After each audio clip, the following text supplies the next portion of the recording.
Do you feel lost, confused, and overall stuck? Whether you're at the top of a mountain or at the bottom of a mountain, do you find yourself being less motivated, uninspired, and what used to work for you doesn't work anymore? I remember when I was there. It was 2018, and I found myself at the bottom of a mountain.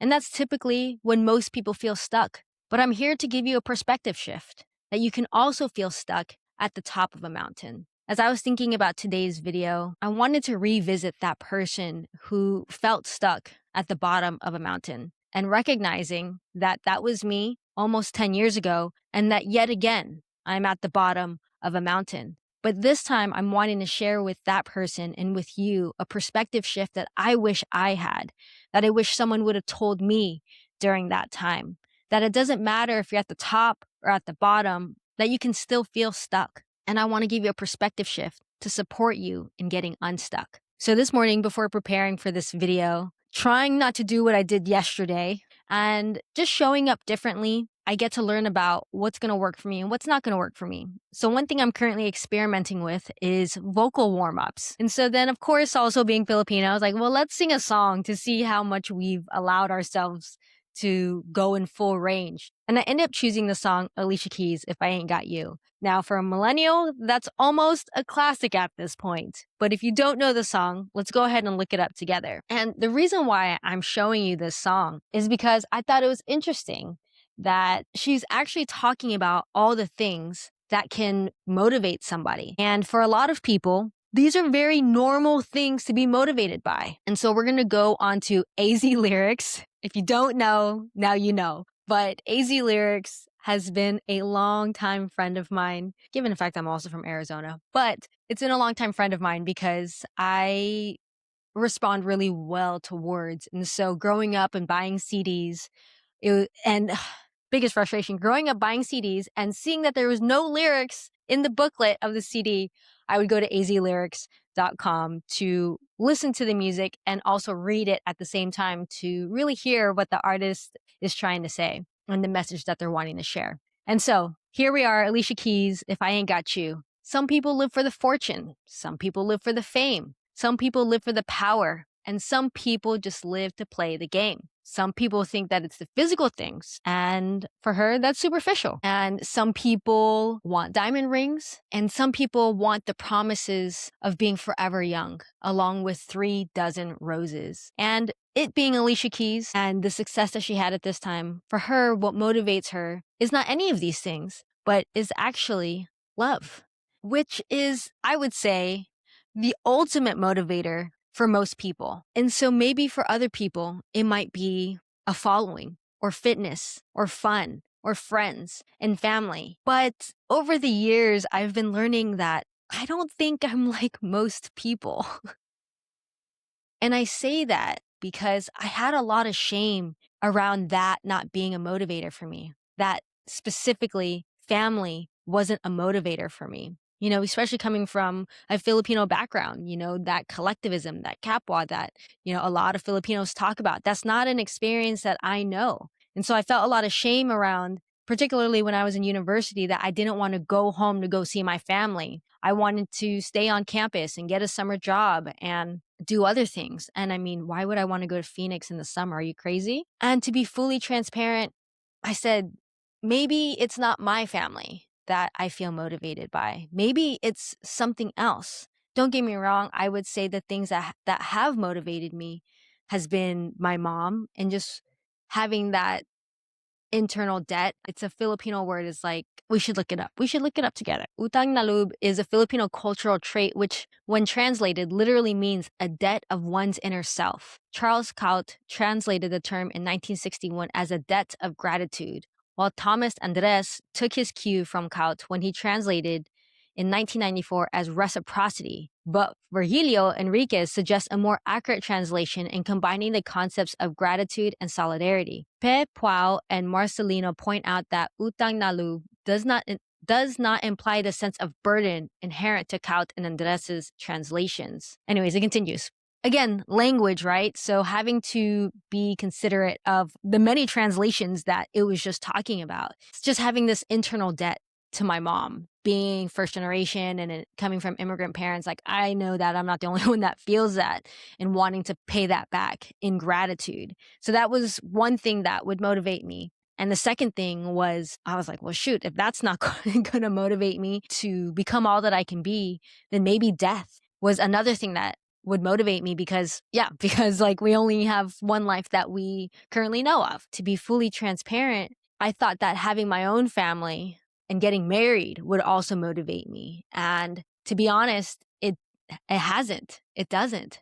I asked myself, like, what is wrong with me? Like, truly, what is wrong with me? I was like, okay, like, if it's not fame, fortune, power, physical things, diamond rings, being forever young, thank goodness, Filipino, we're going to look young for a long time, a following, fitness, fun, friends, family, if none of that motivates me, then what freaking does? And also, is there something wrong with me? And so thankfully, since I've been here, and again, this exploration of potentially having ADHD, as I shared in probably my second video of this challenge, that I realized that having this kind of brain is actually motivated by different things. And what I shared in that video is that there's 4 different fuels for this kind of brain, and it's interest, it's challenge, it's novelty, and it's urgency. And so I can see why the urgency for me with my mom is wanting to pay her back before she passes, because I have an older family. And also the urgency of death, realizing that not every day is guaranteed,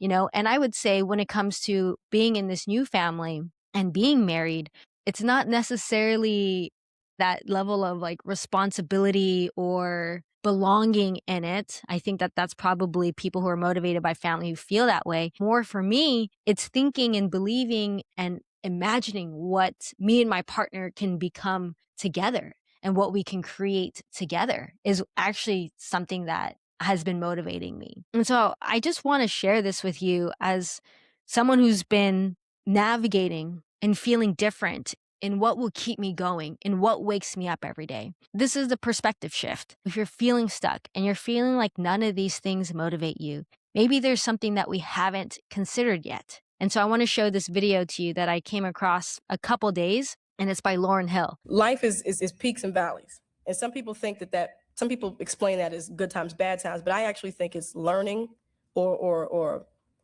let's say learning mastership, okay? Or study mastership. Now, I went from the top of one mountain. I'd mastered something. And people appreciated it. But, once you're on the top of that mountain, you have to go this way. But in hip hop, everybody's like, I'm not moving. I'm the master. I'm great. I'm dope. I'm hot. I'm here. I've arrived. I'm not going anywhere. And that's what you stay stuck on top of one hill, one mountain, when, God's intention is that we study and master a bunch of different things. And so here I am descending this hill, and everybody's like, where you going? We're supposed to be on the top of the hill. But it's exciting time. It's definitely exciting time for me because I'm at the foot of another hill. This hill, is different. It's totally different. You have to navigate it different, but I get to learn. And then once you learn and you go through that, you on the top of another one. So I would just encourage everybody, never be afraid of not knowing. Never be afraid of not knowing, find out, because that's how you get, to mastership. And think in doses, think in experiences, and don't be afraid of experiences that teach you. Don't be afraid of that. We don't always have to be so, our generation is just so, we're just cool all the time. It's like, I'm always cool. I'm a baller. I have all the women. I know everything, and that's not realistic. No one knows everything at every time. No one is just that cool all the time. So don't be afraid to be that, because when you are uncool, that's the road to cool. But when you're cool already, that's the road to not being cool anymore. So, don't be afraid of that. I love that. I mean, first off, she's talking to young people, and I just feel like it's so relevant nowadays because so many people are wanting to be cool, right? As she was sharing those peaks and those valleys, right? And this is where I'm at. I'm with you. I'm at the bottom of a mountain, y'all. This 100-day challenge is actually the point of going up a new mountain, a new hill. What she didn't name is what this movement, this action actually is. And maybe, again, you're not motivated anymore by the fame, by the following, by playing the game, by the physical things, fitness, the fun, the friends. And maybe you're like me. You're not motivated by family, haven't been or not anymore, or whatever the case may be. Again, and I want to just like be like, there's no shame in that. Gosh, I so badly want to tell my younger self there's no shame in that. And I can't say and sit here because, we have similar brains or not, but I'm talking to my younger self. Don't feel ashamed for not being motivated by being a part of a blood family that you didn't actually experience that love and belonging that you wanted and wanted to experience. I think that that's the crux of everything, that it is love that is what keeps us moving forward. But it comes in many, many, many, many, many, many millions of forms. What she didn't name was the love of progress. So that's the perspective shift, that maybe if you're feeling stuck right now, it's because you're not experiencing progress. And again, she said, like, you go from uncool to cool, cool to uncool. Whether you're in the valley or on the mountain, it's a different level of stuckness and unmotivation and inspiration. I can only imagine. I'm still ascending this new mountain, but to be at the top of that, you hear the stories all the time. People who are at the top of a mountain. Lauryn Hill is the perfect example of this time. She's like, I'm descending this mountain and I want to try something new. And so, that gives you perspective that being at the top of the mountain isn't going to be, the answer to all of our questions and all of our yearnings. If anything, it's the progress and the journey of going up and down these mountains. And what I want to share with you, though, is that I'm actually currently at a new tension, ascending this new mountain. The tension is wanting to define for myself, what does progress actually look like? But more importantly, what does it feel like? I say this because what it looks like, yes, I moved to a new country. Yes, I got married. Yes, pursuing a new career. And on the outside, that looks like progress. And I want to acknowledge that it is to some extent. But I also want to acknowledge the internal progress. Oh my gosh, that has been happening since I've been here. And the tension that I'm experiencing of redefining what progress feels like to me.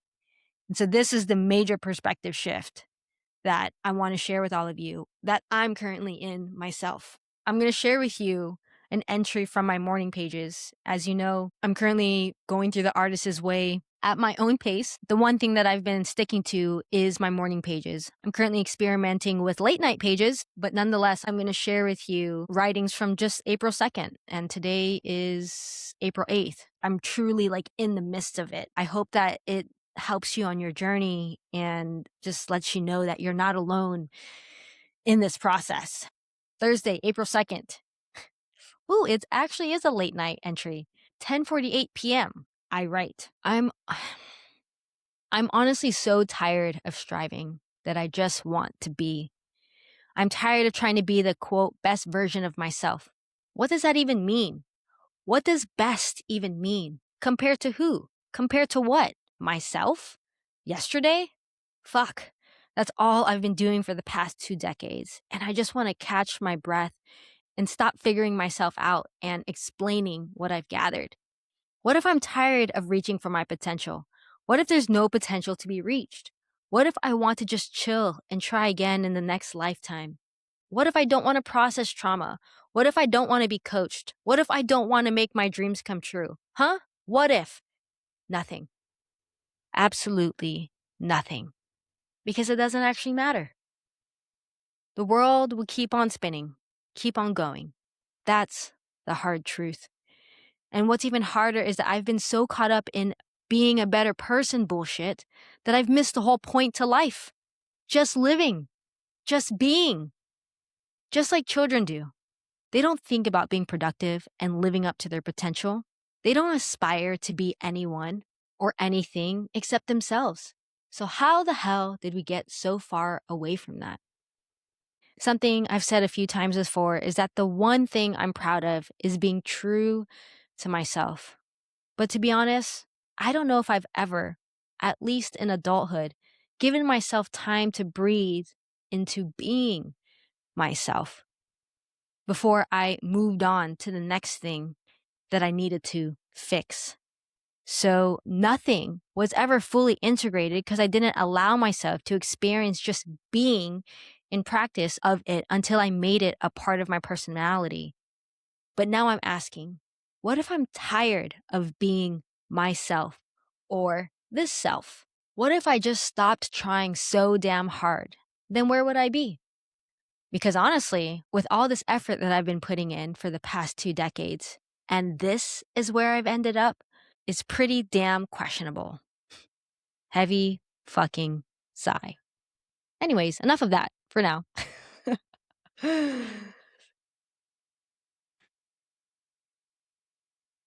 That's where my heart is at right now.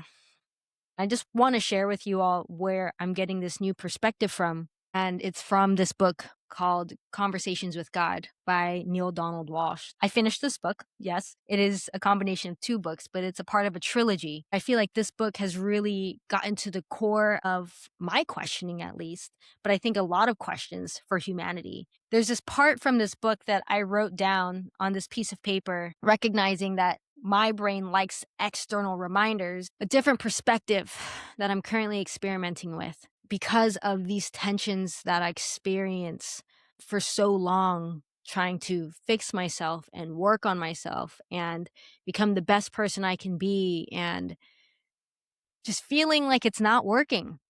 It's really at this point the simplicity of like, is it working? Is it not working? And how can I shift even ever so slightly and move in a different direction? And again, as someone where all of these things doesn't motivate my brain, and that it's progress that motivates me, and recognizing that it may not be even external progress anymore at this point, but it's actually the internal progress that gets me waking up every single day.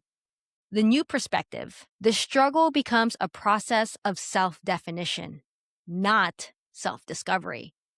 My younger self, you have been doing a lot of self-discovery. And so now older self is now self-definition as opposed to self-discovery. How do I define myself as opposed to going out into the world, asking the world, who am I? And trying to discover through their lens, through their perspective, who I am.